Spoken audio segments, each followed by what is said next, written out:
আমাদের অনেকের পেজে কিন্তু মনিটাইজেশন অপশানটা চলে এসেছে, কিন্তু এটা কিভাবে সঠিকভাবে সেট আপ করতে হয় এটা আমরা অনেকেই জানি না। আজকে এই ভিডিওটা তাদের জন্য যারা সঠিকভাবে ফেসবুক মনিটাইজেশন সেট আপটা করতে চান কিন্তু পারছেন না, তাদের জন্য আজকের এই ভিডিওটা। আসসালামু আলাইকুম এভরিওয়ান, সবাই কেমন আছেন? আশা করছি সবাই অনেক ভালো আছেন। যারা মনিটাইজেশন অপশানটা পেয়ে গিয়েছেন কিন্তু মনিটাইজেশনটা সঠিকভাবে সেট আপ করতে পারছেন না এবং কি কি কাগজপত্র আপনাদের লাগবে এটা আপনারা জানেন না, বা সেট আপ করতে যাচ্ছেন বাট ফাইনাল সেট আপ পর্যন্ত আপনারা আসতে পারছেন না, তাদের জন্য কিন্তু আজকে এই ভিডিওটা। প্রথমে আমি যেটা বলবো, আপনারা যারা মনিটাইজেশন সেট আপ করতে চাচ্ছেন তাদের কি কি লাগবে। তাদের অবশ্য একটা টিন সার্টিফিকেট লাগবে এবং ব্যাংক অ্যাকাউন্ট লাগবে। টিন সার্টিফিকেট এবং ব্যাংক অ্যাকাউন্ট শুধু হলেই হবে না, সেটা অবশ্যই আপনার যে ফেসবুক অ্যাকাউন্টটা আছে সেটার নামের সাথে মিল রেখে হতে হবে। পেজের নামের সাথে নয়, যেটা অ্যাডমিন অ্যাকাউন্ট যেটা থেকে আপনি অ্যাপ্লাই করবেন সেই অ্যাডমিন অ্যাকাউন্টের সাথে কিন্তু আপনার টিন সার্টিফিকেট এবং আপনার যে ব্যাংক অ্যাকাউন্টটা থাকছে সেটার নামটা কিন্তু সেম থাকতে হবে এবং ডেট অফ বার্থ যেটা আছে সেটাও কিন্তু সেম থাকতে হবে। যাদের সেম থাকবে না তারা কিন্তু অ্যাপ্লাই করলেও তাদের রিজেক্ট হয়ে যাবে। এই জিনিসটা মাথায় থাকতে হবে। এখন অনেকে কোয়েশ্চেন করতে পারেন যে আপু, তাহলে টিন সার্টিফিকেটটা এখন আমি কোথা থেকে পাবো? টিন সার্টিফিকেট আপনারা যে কোনো কম্পিউটারের দোকানে গেলে কিছু টাকার বিনিময়ে তারা কিন্তু টিন সার্টিফিকেটের জন্য অ্যাপ্লাই করে আপনাকে টিন সার্টিফিকেটটা করে দিবে।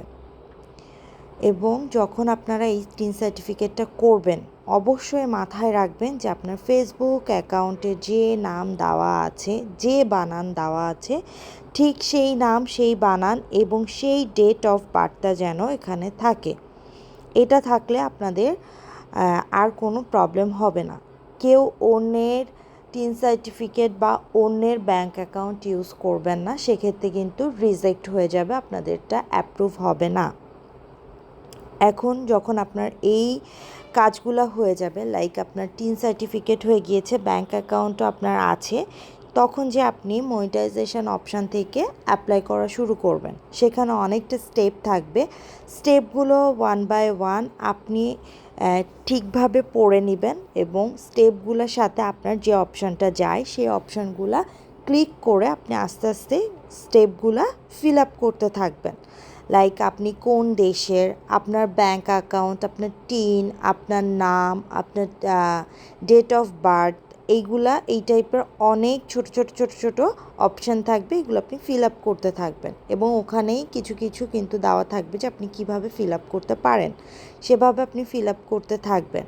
ফিল আপের প্রথমে আপনার নাম, অ্যাড্রেস এগুলা দিবেন, আপনি কোন দেশের, আপনার ডেট অফ বার্থ, এগুলো সবই আপনি দিয়ে ফেলবে প্রথমে। দেন তারপরে অপশানে আসবে টিন সার্টিফিকেট। টিন সার্টিফিকেট দেওয়ার পরে আপনার আসবে পে আউট অ্যাকাউন্ট ডিটেলস, সেখানে আপনার ব্যাঙ্ক অ্যাকাউন্ট ডিটেলসগুলো দিবেন। দেন আপনার আসবে যে আপনি ইউএস সিটিজেন কি না, সেখানে আপনি দিবেন না আপনি ইউএস সিটিজেন না। যদি আপনি আমাদের ইউএসএ না হয়ে থাকেন সেক্ষেত্রে ইউএস সিটিজেন না, এটা আপনি দিবেন।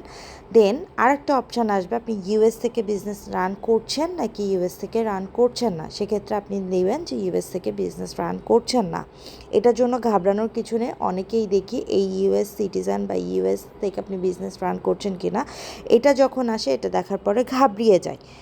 এটা আপনি এভাবে ফিল আপ করে যাবেন, যাওয়ার পরে আপনি দেখবেন যে ফাইনালি আপনাকে দেখাচ্ছে যে একটা ইলেকট্রনিক সাইনের জন্য বা ডিজিটাল সাইন, যে কোনো একটা, আমার এক্স্যাক্ট মনে নাই যে কোনটা লেখা থাকে, এই টাইপের কোনো একটা সাইন আপনার ওখানে চাইবে, সেটা আপনি দিবেন।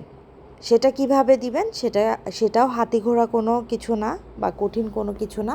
সেখানে আপনি দিবেন সেখানে আপনার যে ফেসবুক অ্যাকাউন্টের যে নামটা আছে ঠিক সেই নামটা ওখানে জাস্ট টাইপ করে বসিয়ে দিবেন।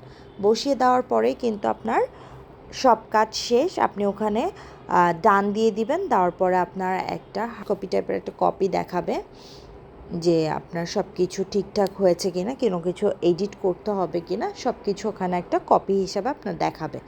দেন আপনি সেটা চেক করে ফেলবেন। চেক করার পরে আপনার যেটা সেটা হচ্ছে আপনি সাবমিট করে দিবেন। মানে সাবমিট আপনার হয়েই গিয়েছে, ওটা আপনি জাস্ট দেখলেন। দেখার পরে কিছুক্ষণ, আমার যেমন 3-4 মিনিট লেগেছে নোটিফিকেশান আসতে, অ্যাপ্রুভ হয়ে গিয়েছে। আপনার কোনো ক্ষেত্রে 3-4 মিনিট 10 মিনিটের মধ্যেও আপনার নোটিফিকেশান আসবে। কোনো ক্ষেত্রে আপনার এটা দেখাবে 4-5 ঘন্টা, মানে কয়েক মিনিট বা কয়েক ঘন্টার মধ্যে আপনার ওটা রিপ্লাই আসবে যে আপনার ওটা অ্যাপ্রুভ হয়েছে কি না।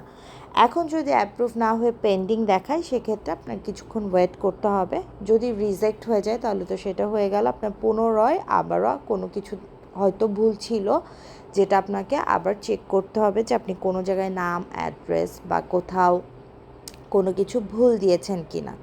সেক্ষেত্রে সেটা চেক করে আবারও অ্যাপ্লাই করলে কিন্তু আপনার আশা করি যে অ্যাপ্রুভ হয়ে যাবে।